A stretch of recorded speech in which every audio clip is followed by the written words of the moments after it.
Hello there and welcome back to another LEGO Star Wars Rumours and Releases video, or rather more of a general LEGO Rumours video, as we will be getting to other themes outside of Star Wars and expanding our horizons. But before we get into this, available October the 1st is the new Star Wars Winter Diorama that was based off the Christmas special we got a few years ago. You can see it comes with Rey, Finn, Chewie, a Porg and also BB-8, and Rey and Finn are sporting Christmas sweaters as well as dodgily coloured lightsabers. It's nice to see they've given Finn a blue lightsaber, but the main grab for most people looking to buy this set will not only be the Christmas sweaters, but also the Sacred Jedi textbook that is hidden on the bed of the Falcon. And if you don't know already, we are getting a UCS Venator class Republic attack cruiser, which comes out October 1st for LEGO Insider members.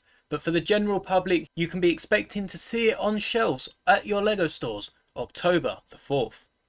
So starting off with our January releases, I have decided to cram them all into one slide just to make it a bit easier to understand when these sets are coming out. And we can expect to see not only the AAT poly bag, but another poly bag that was in my last video. We have no idea what this could be, though I'm pretty sure it's either an X-Wing or an E-Wing. And we also have a Clone vs Droids Super Battle Pack, unlike anything we've ever seen before. We can expect it to have 2 B1 battle droids, 3 B2 battle droids, 3 completely plain, shiny new Phase 2 clone troopers, as well as a shock trooper that we did see in the recent gunship set. As far as models, we can expect it to have a Bark Speeder, a little clone command post, a Tri-Droid and a STAP for the B1s. And I really do hope we get a more size accurate Bark Speeder and not just an oversized one, as it does take away pieces from the other builds, though the STAP we're getting in the advent calendar is really the perfect design. I mean, it's quite literally minifigure scale to the B1s, and I just hope they don't change it too much. Now, we still don't know much about the Skeleton Crew ship. In fact, we don't know anything about Skeleton Crew at all due to its delay. It's no longer coming out this year, but the Skeleton Crew ship is still going to be the main headliner for LEGO's January release, and I do think it will be very much overshadowed by the Clones vs Droids Super Battle Pack, and LEGO really have to pull something out of the hat here for it to be worth £100. However, let's not take that away from the Crimson Firehawk. It is a 4+ set and is slightly less value than the Tennu Temple at 30 pence per brick. This comes in at 33 pence per brick, but does come with Nubs, Nash Durango and her droid RJ83. Now, the ship will also itself feature a smaller speeder, and this is likely to cost about £45, 50 euros or 60 American dollars. And just to hop back to the Clone vs Droids Super Battle Pack, we can expect it to be about 14 pence per brick, which comes in at £30, 30 euros, $30 for the 215 pieces. Now, before I continue, I'd just like to remind you these are all rumours, so none of them are sure to be hitting our shelves anytime soon, and this should all be taken with a pinch of salt, or rather, a few studs. However, that does lead us on to our possible March releases. We've got not only the Millennium Falcon, but also Tantive 4 in the more midi scale that we saw recently earlier this year with the Super Star Destroyer. And it'll be very interesting to see how they work the Millennium Falcon, as it's more of a rounder build. So can we be expecting it to feel the same size as the Super Star Destroyer, or will it feel a lot smaller? However, I'm really interested to see how the Tantive 4 looks, and especially the Tantive 4 boarding set, as we now know it won't be a diorama and will be more like the Dark Trooper Attack playset. And if you haven't seen, I have taken 2 Dark Trooper Attack playsets and turned them into a diorama of my own. And I'll definitely be doing that with the Tantive 4 boarding as soon as that comes out.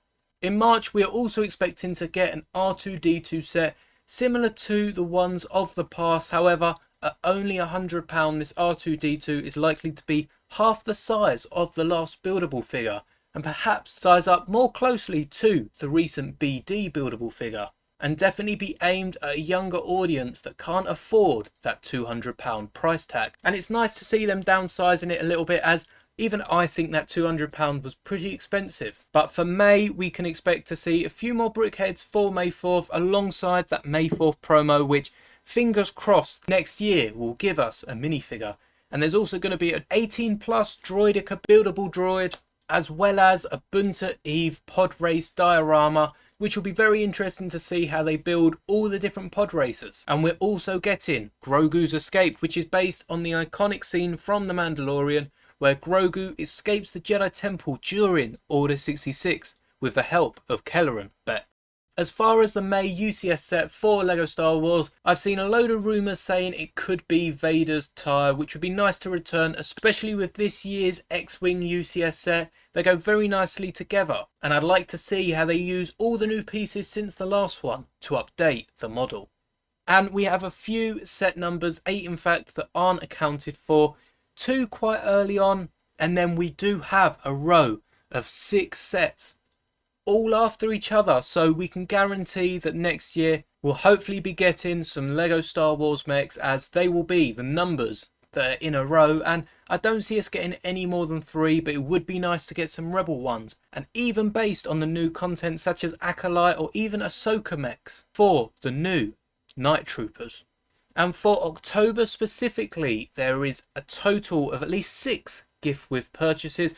Obviously the Halloween Fun Pack returns every year. This year there is a new pack, and it includes that purple space helmet, which loads of people will definitely be trying to pick up. For Disney fans, we can also expect to get a mini Steamboat Willie, and this one will only come with Mickey Mouse and will be a lot smaller than the set you can see on the right of your screens. And there's also a Magic Maze set, a Treasure Island polybag. And not only have we seen the return of Disney's 100 years celebration set, which is currently on lego.com now, and I'm sure you'll be able to pick it up in stores. I think you have to spend something like £100 on Lego Disney. But we can also expect, according to the rumours, to see this Houses of the World set. I believe it's the 3rd one of a whole series of sets featuring houses around the world, which will be very nice for people who again didn't get to pick it up the first time round, especially with the Disney one selling out on day 1 first time round.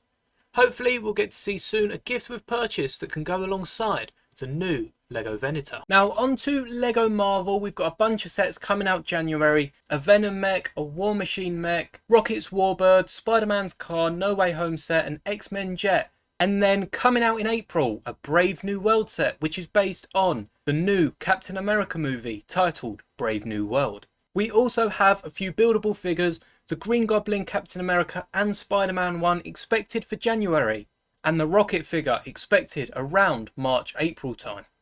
And for the Wizarding World of Harry Potter, we've got a few new Hogwarts expansion sets such as the Boathouse, the Owlery, and even a new Hagrid's Hut.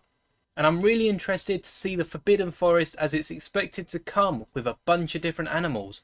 But we're also getting a set dedicated to the Ford Anglia, which is definitely going to be a bit bigger than minifigure scale, and also a 4-privet drive sign which will have Hedwig sitting on top, and again will be a lot bigger than minifigure scale.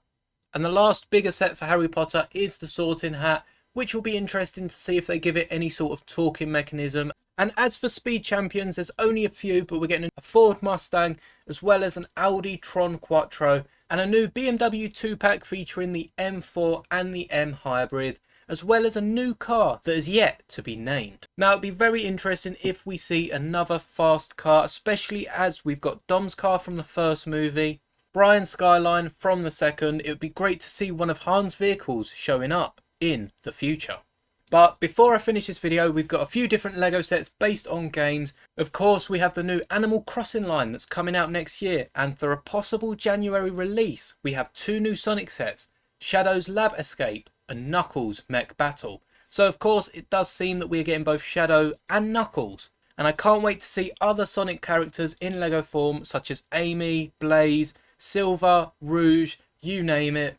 And of course Minecraft and Super Mario will be well on continuing in the new year, and we've actually just got a look at a new plant set for Super Mario, which does show that they're steering away from the more game board design we are used to with LEGO. But stay tuned, I'll be covering all October releases, October the 1st, as always. And until next month, that is all for Rumours and Releases. So may the brick be with you, always.